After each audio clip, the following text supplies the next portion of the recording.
நெல்லை பாபநாசம் அருகே விவசாயியை தாக்கிக் கொன்ற கரடியை ட்ரோன் உதவியுடன் தேடும் பணியில் வனத்துறையினர் ஈடுபட்டுள்ளனர். கூடுதல் தகவல்களை வழங்க இணைகிறார் எமது செய்தியாளர் ராமசுந்தரம். Over to you. விரிவா பதிவு பண்ணுங்க. நெல்லை மாவட்டம் பாபநாசம் அருகே உள்ள வடமலை சமுத்திரம் பகுதியில நேற்று முன்தினம் கரடி ஒன்று சுற்றி வந்தது. இந்த கரடி சுற்றி வந்த கரடியை விரட்டுவதற்கு விவசாயிகள் முயற்சி மேற்கொண்ட போது அங்கிருந்து தப்பி சென்றது. இந்த நிலையில நேற்று முன்தினம் இரவு விவசாயி தோட்டத்தில் பாதுகாப்புக்கு இருந்த விவசாயி ஒருவரை கரடி தரமாரியாக தாக்கி கொடூரமாக கொலை செய்தது. இந்த நிலையில அந்த கரடியை விரட்டி விட்டு அந்த உடலை மீட்பதற்கு பல மணி நேரம் போராட்டமும் நடைபெற்றது.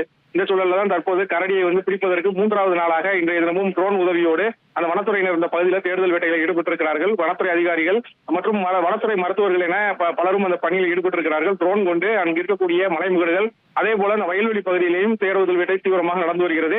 கரடியை பார்த்தவுடன் துப்பாக்கி மூலம் மயக்க ஊசி செலுத்தி பிடிப்பதற்கான அந்த பணிகளுக்காக சிறப்பு பயிற்சி பெற்ற மருத்துவர்கள், வனத்துறை மருத்துவர்கள் பலரும் அங்கு வரவழைக்கப்பட்டிருக்கிறார்கள். தொடர்ந்து கரடியை பிடிப்பதற்கு கூண்டுகளும் 4 இடங்கள் அமைக்கப்பட்டு கண்காணிப்பு பணி தீவிரப்படுத்தப்பட்டிருக்கிறது. மேலும் சோலார் கேமராக்களும் அதிக அளவில் அங்கிருந்து பொருத்தப்பட்டிருக்கிறது. கரடி இருப்பது கண்டறிப்படுவதற்காக கேமராக்களும் பொருத்தப்பட்டு அந்த கண்காணிப்பு பணி தீவிரப்படுத்தப்பட்டிருக்கிறது. தொடர்ந்து இந்த கரடியை பிடிக்கக்கூடிய பணியில 3வது நாளாக வனத்துறை அதிகாரிகள் ஈடுபட்டிருக்கிறார்கள். நன்றி ராமசுந்தரம், உங்கள் விரிவான தகவல்களுக்கு.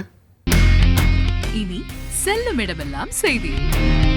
தந்தை டிவியின் வாட்ஸ்அப் சேனலை ஃபாலோ பண்ணினா செல்ல இருக்கும் இடமெல்லாம் செய்தி. இதோ QR கோட் இப்பவே ஸ்கேன் பண்ணுங்க, ஃபாலோ பண்ணுங்க.